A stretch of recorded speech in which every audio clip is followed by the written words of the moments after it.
Takže na Slovensku máme od mája jednu veľkú novinku. V podstate každý jeden podnikateľ musí ponovom zákazníkom umožniť platiť bez hotovosti.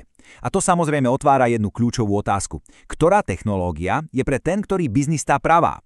Dnes sa teda pozrieme na taký súboj dvoch hlavných riešení. Dobre, poďme rovno k veci. Tento nový zákon, ktorý platí od 1. mája, naozaj zásadne mení pravidlá hry.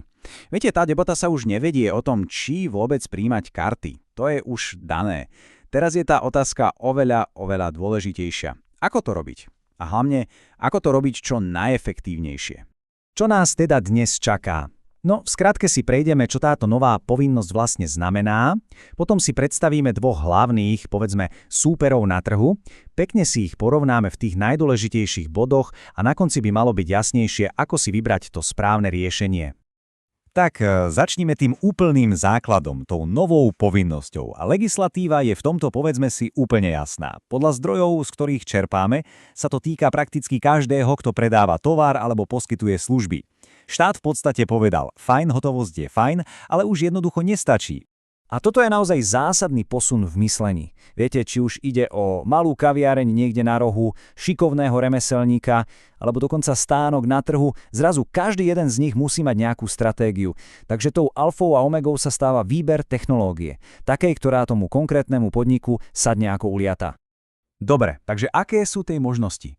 Táto analýza sa zameriava na dva hlavné prístupy, medzi ktorými sa podnikatelia dnes asi najčastejšie rozhodujú.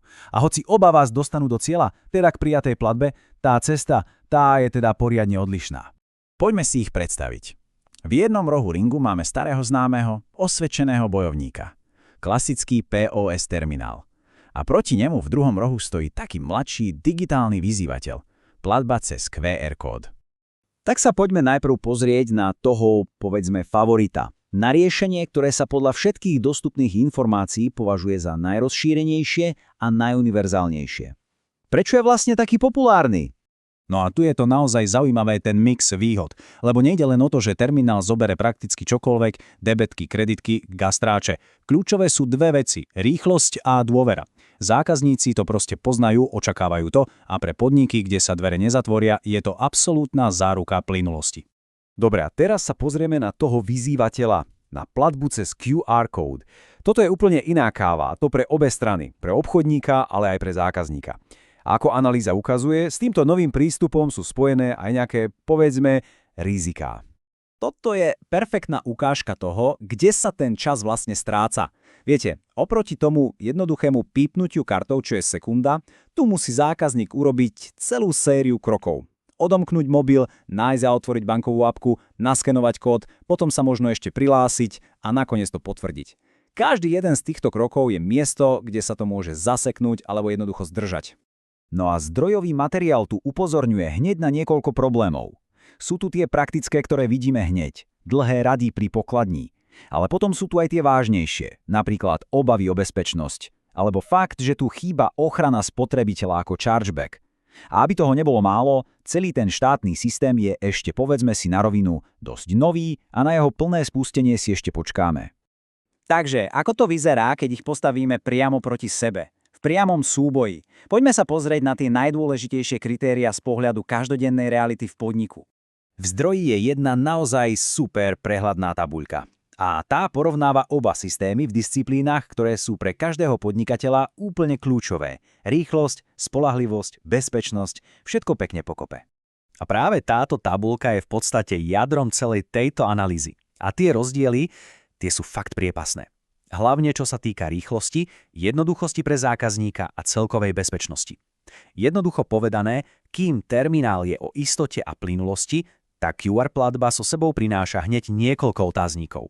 Počúvajte to číslo. 1 až 3 sekundy. Toľko podľa zdroja trvá priemerná platba cez terminál. Je to? No, prakticky okamžité. A teraz ten kontrast. Platba cez QR kód, tá môže úplne v pohode zabrať aj viac ako minútu. A teraz si predstavte obednú špičku v reštaurácii alebo ranný zhon v kaviarni. To je presne ten rozdiel medzi spokojným zákazníkom, ktorý sa vráti, a rastúcou nervozitou v rade. Dobre, takže máme tu všetky tieto informácie. Otázka teda znie, ako si správne vybrať. No odpoveď, ako to už býva, je podľa tejto analýzy v tom, že treba dokonale poznať vlastný biznis. A ešte jedna vec. Často sa v tejto debate spomína štátne riešenie VRP2. Tu treba ale zdôrazniť jednu dôležitú vec. Je to riešenie navrhnuté ako super nízkonákladová alternatíva pre niekoho, kto má naozaj len pár platieb za mesiac.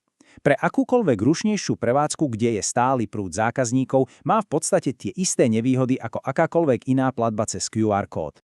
Takže celé to rozhodovanie sa nakoniec zúži na niekoľko veľmi praktických otázok. Koľko zákazníkov denne obslúžim? Naozaj, záleží mi na každej sekunde? A čo vlastne očakávajú ľudia, ktorí ku mne chodia nakupovať? Sú zvyknutí na rýchlosť, alebo im nevadí chvíľu počkať? No a záver celej analýzy je preto celkom jednoznačný. Pre drvivú väčšinu podnikov, či už je to obchod, reštaurácia alebo nejaké služby, skrátka pre každého, kto chce rásť a chce mať spokojných zákazníkov, zostáva platobný terminál tým overeným, spoľahlivým a dlhodobým štandardom. A presne to nás privádza k tej úplne záverečnej úlahe. Každý podnikateľ si musí položiť tú kľúčovú otázku, kde je moja priorita? Je to snaha o čo najnižšie náklady aj za cenu komplikácií? Alebo je to skôr investícia do plynulosti a spokojnosti zákazníka? Investícia, ktorá sa v dlhodobom horizonte s najväčšou pravdepodobnosťou vráti?